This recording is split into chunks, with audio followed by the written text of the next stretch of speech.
warahmatullahi wabarakatuh. Perkenalkan, nama saya Siti Nurteja yang akan memandu di video kali ini. Kami dari mahasiswa farmasi Universitas Al-Ghifari yang akan menyampaikan tugas terkait farmakoekonomi dengan dosen pengampu Ibu Yulia Wardati, SSI APT MM.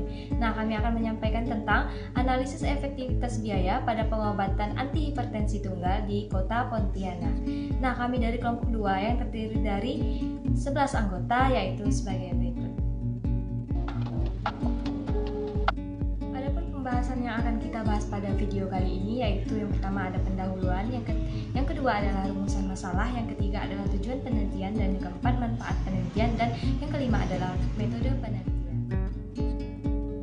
Pendahuluan. Pengertian hipertensi.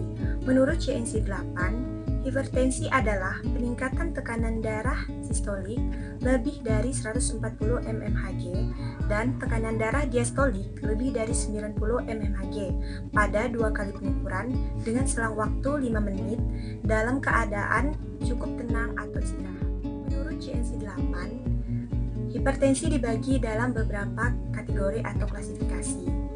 Yang pertama, di mana tekanan darah normal sistolik berada pada kurang dari 120 mmHg dan diastolik kurang dari 80 mmHg. Kemudian prehipertensi, sistolik 120 sampai 139 mmHg dan diastoliknya 80 sampai 90 mmHg. Hipertensi tingkat 1, sistoliknya 180 sampai 159 mmHg dan diastolik 90 sampai 99 mmHg.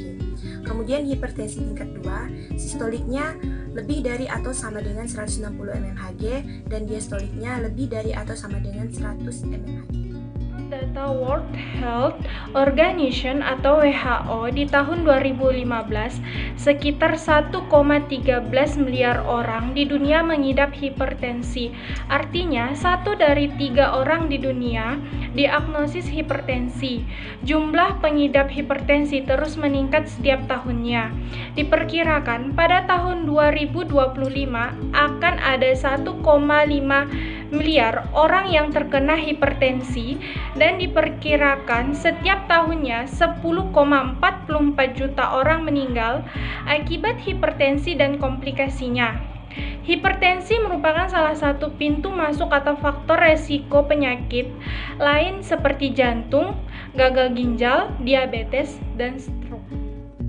Nah, kemudian berdasarkan data Dinas Kesehatan Provinsi Kalimantan Barat pada tahun 2017 menunjukkan bahwa hipertensi menduduki urutan ketiga dari 10 besar penyakit yang tertinggi di Provinsi Kalimantan Barat, yaitu sebesar 23,5%. Khususnya di Kota Pontianak didapatkan data dari Dinas Kesehatan Kota Pontianak bahwa hipertensi menduduki urutan kedua dari 10 penyakit terbanyak dengan jumlah kasus pada tahun 2017 sebanyak 43.261 kasus. Nah, kemudian CEA atau Cost Effectiveness Analysis adalah tipe analisis yang membandingkan 2 atau lebih program yang memiliki outcomes klinik yang sama dalam pemeriksaan fisik. Analisis efektivitas biaya telah diterapkan dalam masalah kesehatan. Dengan program terapi yang ada, maka dapat dengan mudah diukur dalam uang, dan outcomes terapi diharapkan nantinya adalah meningkatnya kesehatan pasien. Selanjutnya, rumusan masalah. Rumusan masalahnya adalah apakah jenis obat hipertensi tunggal yang cost efektif dalam pengobatan hipertensi di Kota Pontianak. Selanjutnya ada tujuan penelitian. Tujuan umum penelitian ini adalah untuk mengetahui obat hipertensi tunggal yang efektif dalam pengobatan hipertensi di Kota Pontianak. Selanjutnya, yang kedua, tujuan khusus. Yang pertama, diketahui nilai tekanan darah sistolik dan diastolik pasien sebelum terapi. Yang kedua, diketahui nilai tekanan darah sistolik dan diastolik pasien setelah terapi. Dan yang ketiga, diketahui obat hipertensi tunggal yang cost efektif untuk pengobatan hipertensi. Selanjutnya yaitu manfaat penelitian. Yang pertama yaitu bagi ilmu pengetahuan, hasil penelitian ini diharapkan dapat memberikan manfaat khususnya dalam memberikan informasi terkait biaya obat anti hipertensi tunggal. Yang kedua yaitu bagi peneliti, untuk menambah pengetahuan peneliti khususnya tentang efektivitas biaya pengobatan anti hipertensi tunggal dan menerapkannya. Kemudian dapat digunakan sebagai informasi bagi institusi pendidikan dalam mengembangkan dan meningkatkan mutu pendidikan tentang pengobatan antihipertensi pada penderita hipertensi. Kemudian bagi masyarakat menambah pengetahuan dan informasi kepada masyarakat dalam memilih obat antihipertensi berdasarkan efektivitas biaya. Saya akan melanjutkan pada bahasan selanjutnya, yaitu metode penelitian yang terdiri dari jenis penelitian. Penelitian ini merupakan penelitian non-eksperimental yang dirancang secara deskriptif bersifat retrospektif, yaitu penelitian yang dilakukan dengan cara pengambilan data berdasarkan data rekam medik pasien dan dengan metode analisis efektivitas biaya atau CEA. Yang selanjutnya ada populasi. Populasi pada penelitian ini adalah seluruh data rekam medik pasien hipertensi rawat inap di salah satu rumah sakit di Kota Pontianak periode Januari 2021 sampai Desember 2021. Yang selanjutnya ada sampel. Sampel merupakan bagian yang diambil dari keseluruhan objek yang diteliti dan dianggap mewakili seluruh populasi. Sampel yang digunakan berupa data rekam medik pasien hipertensi tunggal di Kota Pontianak. Data yang diambil meliputi identitas pasien, nomor rekam medik, diagnosis, tekanan darah saat masuk dan keluar rumah sakit, dan biaya medis langsung yang meliputi biaya obat antihipertensi, biaya obat non-antihipertensi, biaya jasa dokter, biaya rawat inap, dan biaya layanan keperawatan dan tindakan.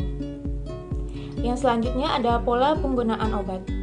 Mengidentifikasi pola penggunaan antihipertensi tunggal meliputi penggunaan golongan obat antihipertensi. Persentase penggunaan obat antihipertensi tunggal dihitung berdasarkan jumlah pasien yang menggunakan obat antihipertensi tunggal dibagi dengan total pasien dikalikan dengan 100%. Baik, selanjutnya ada penetapan kriteria alternatif. Penetapan kriteria alternatif ini bagi menjadi 3, yaitu alternatif yang bersumber dari guideline hipertensi, yang kedua alternatif yang disesuaikan dengan objek penelitian, yang ketiga alternatif yang ditentukan sudah populer dan sesuai untuk suatu daerah. Penetapan kriteria inklusi dan eksklusi. Penetapan inklusi yang pertama dinyatakan dokter dengan keadaan diagnosis hipertensi dalam data rekam medik. Yang kedua, pasien keluar dari rumah sakit dalam keadaan hidup. Yang ketiga, terdapat data tekanan darah, usia, jenis kelamin dalam rekam medik. Yang keempat, terdapat resep obat antihipertensi yang digunakan pasien dalam data rekam medik. Yang kelima, obat antihipertensi oral yang digunakan adalah captopril dan amlodipin. Yang keenam, pasien dirawat dalam periode waktu Januari 2021 sampai Desember 2021. Yang ketujuh, pasien yang menggunakan obat hipertensi tunggal. Selanjutnya ada kriteria eksklusi. Pertama, pasien keluar dari rumah sakit dalam keadaan meninggal. Yang kedua, tidak terdapat data rekam medis, tekanan darah pasien, usia, dan jenis kelamin. Yang ketiga, tidak terdapat resep antihipertensi pada data rekam medik. Yang keempat, pasien tidak menggunakan obat captopril dan amlodipin. Yang kelima, pasien menggunakan terapi obat kombinasi. Yang keenam, pasien pulang paksa. Yang ketujuh, pasien rawat jalan. Sampling yang digunakan pada jurnal ini yaitu non-probability dengan metode total sampling dengan cara pengambilan sampel dengan menggunakan semua anggota populasi menjadi sampel. Selanjutnya yaitu penetapan karakteristik subjek penelitian, di mana mengidentifikasi gambaran subjek penelitian meliputi persentase jenis kelamin dan usia, di mana menghitung persentase jenis kelamin dihitung berdasarkan jumlah masing-masing pasien pria dan wanita, lalu dibagi dengan jumlah seluruh pasien dan dikalikan 100.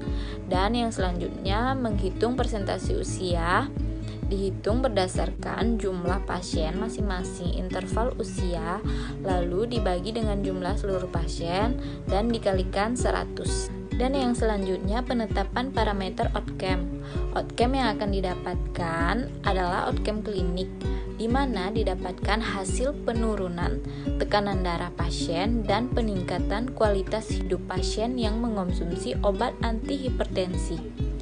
Parameter outcome yang digunakan dalam penelitian ini meliputi perbandingan biaya antihipertensi, biaya terapi dengan efektivitas biaya antihipertensi, dan biaya terapi antihipertensi tunggal, di mana biaya antihipertensi tunggal dihitung berdasarkan harga tiap jenis antihipertensi tunggal lalu dikalikan jumlah obat dikonsumsi dan dibagi jumlah pasien.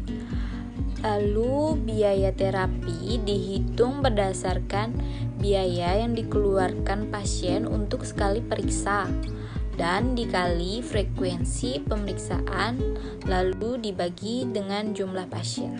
Oke, yang selanjutnya yaitu penetapan perspektif. Perspektif yang digunakan dalam penelitian ini adalah perspektif individu.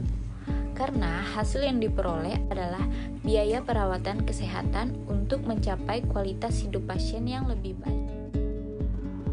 Penetapan komponen biaya. Komponen biaya yang digunakan adalah biaya langsung yang meliputi biaya pemeriksaan, biaya terapi, biaya laboratorium, dan biaya pengobatan. Dan biaya tidak langsung meliputi biaya akomodasi dan biaya produktivitas yang hilang. Komponen biaya yang dianalisis adalah biaya terapi. Penetapan analisis farmakoekonomi.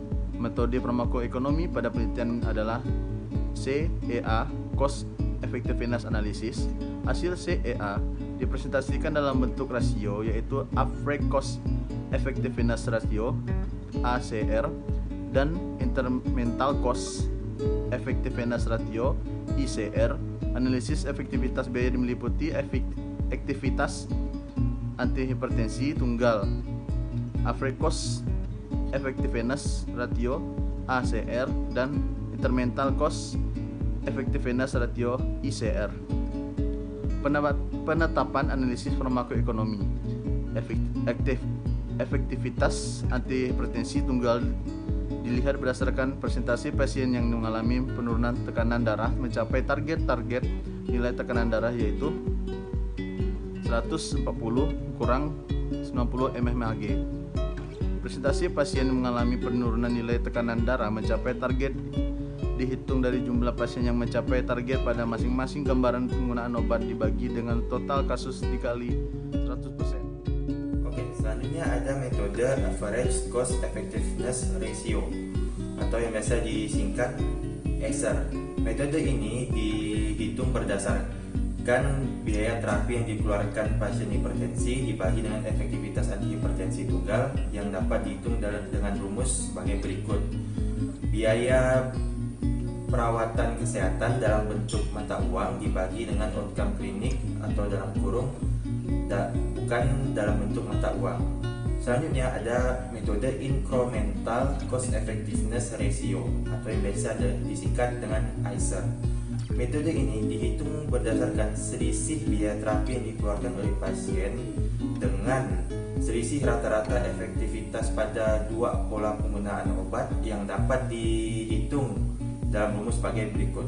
ICER sama dengan harga obat A dikurang harga obat B dibagi efektivitas obat A dalam kurung persen dikurang efektivitas obat B dalam kurung persen.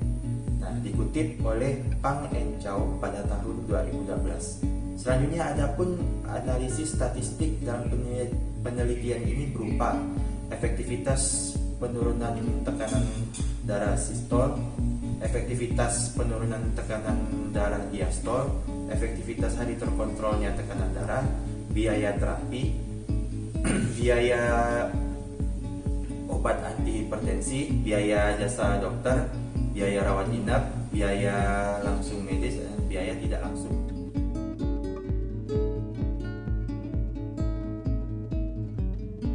Sekian video dari kami ucapkan terima kasih dan semoga bermanfaat untuk kita semua dan tetap semangat. Wassalamualaikum warahmatullahi wabarakatuh.